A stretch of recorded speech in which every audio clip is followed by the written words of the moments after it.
ಕರ್ನಾಟಕದಲ್ಲಿ ಮುಂದಿನ 4 ದಿನಗಳು ಮಳೆಯಾಗಲಿದೆ ಎಂದು ಹವಾಮಾನ ಇಲಾಖೆ ಮುನ್ಸೂಚನೆ ನೀಡಿದೆ. 16ಕ್ಕೂ ಅಧಿಕ ಜಿಲ್ಲೆಗಳಿಗೆ ಏಪ್ರಿಲ್ 6ರಿಂದ 9ರವರೆಗೂ ವಿವಿಧ ದಿನಗಳಂದು ಯೆಲ್ಲೋ ಅಲರ್ಟ್ ನೀಡಲಾಗಿದೆ. ಉತ್ತರ ಒಳನಾಡು, ದಕ್ಷಿಣ ಒಳನಾಡು, ಮಲೆನಾಡು, ಕರಾವಳಿ ಜಿಲ್ಲೆಗಳಲ್ಲಿಯೂ ಮಳೆಯಾಗಲಿದೆ.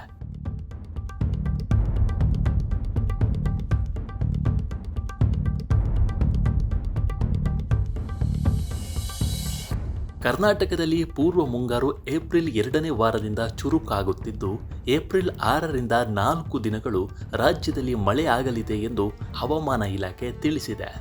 ಬೆಂಗಳೂರು ಸೇರಿದಂತೆ 16 ಜಿಲ್ಲೆಗಳಿಗೆ ವಿವಿಧ ದಿನಗಳಂದು ಯೆಲ್ಲೋ ಅಲರ್ಟ್ ನೀಡಲಾಗಿದೆ. ಬೇಸಿಗೆ ಬಿಸಿಲು ಜೋರಿದ್ದು, ಅಂತೆಯೇ ಪೂರ್ವ ಮುಂಗಾರು ಚುರುಕಾಗುತ್ತಿದೆ. ಏಪ್ರಿಲ್ 6ರಿಂದ 8ರವರೆಗೂ ರಾಜ್ಯಾದ್ಯಂತ ಒಣಹವೆ ಹಾಗೂ ಬಿಸಿಲಿನ ವಾತಾವರಣ ಮುಂದುವರಿಯುವ ಸಾಧ್ಯತೆ ಇದೆ.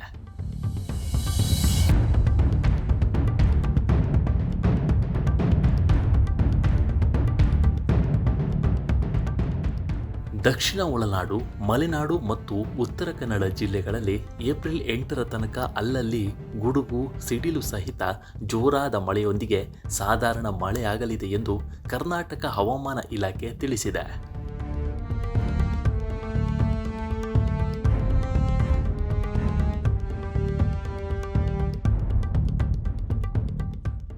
ಏಪ್ರಿಲ್ 6, 7 ಮತ್ತು 8ರಂದು ಭಾರೀ ಮಳೆಯಾಗಲಿದೆ. ಕಲಬುರಗಿ, ರಾಯಚೂರು, ಬೆಳಗಾವಿ, ಧಾರವಾಡ, ಗದಗ, ಉಡುಪಿ, ಚಿಕ್ಕಮಗಳೂರು, ದಕ್ಷಿಣ ಕನ್ನಡ, ಹಾಸನ, ಕೊಡಗು, ಮೈಸೂರು, ಮಂಡ್ಯ, ಉತ್ತರ ಕನ್ನಡ, ಶಿವಮೊಗ್ಗ, ಬೀದರ್, ಕೊಡಗು, ಬೆಂಗಳೂರು ಗ್ರಾಮಾಂತರ, ಬೆಂಗಳೂರು ನಗರ, ಕೋಲಾರ ಜಿಲ್ಲೆಗಳು ಸೇರಿದಂತೆ ಹಲವೆಡೆ ಮಳೆಯಾಗುವ ಸಾಧ್ಯತೆ ಇದೆ ಎಂದು ಹವಾಮಾನ ಇಲಾಖೆ ಮುನ್ಸೂಚನೆ ನೀಡಿದೆ.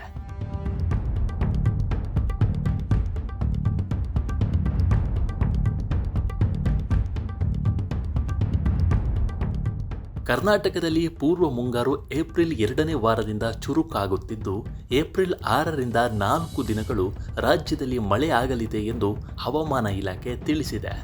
ಬೆಂಗಳೂರು ಸೇರಿದಂತೆ 16 ಜಿಲ್ಲೆಗಳಿಗೆ ವಿವಿಧ ದಿನಗಳಂದು ಯೆಲ್ಲೋ ಅಲರ್ಟ್ ನೀಡಲಾಗಿದೆ. ಬೇಸಿಗೆ ಬಿಸಿಲು ಜೋರಿದ್ದು, ಅಂತೆಯೇ ಪೂರ್ವ ಮುಂಗಾರು ಚುರುಕಾಗುತ್ತಿದೆ.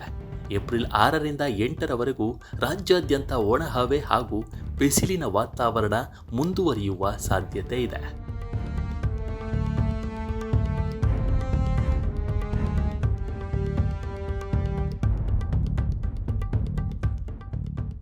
ಈ ಹಿನ್ನೆಲೆಯಲ್ಲಿ ಮೀನುಗಾರರು ಸಮುದ್ರಕ್ಕೆ ಇಳಿಯದಂತೆ ಎಚ್ಚರಿಕೆಯನ್ನು ನೀಡಲಾಗಿದೆ.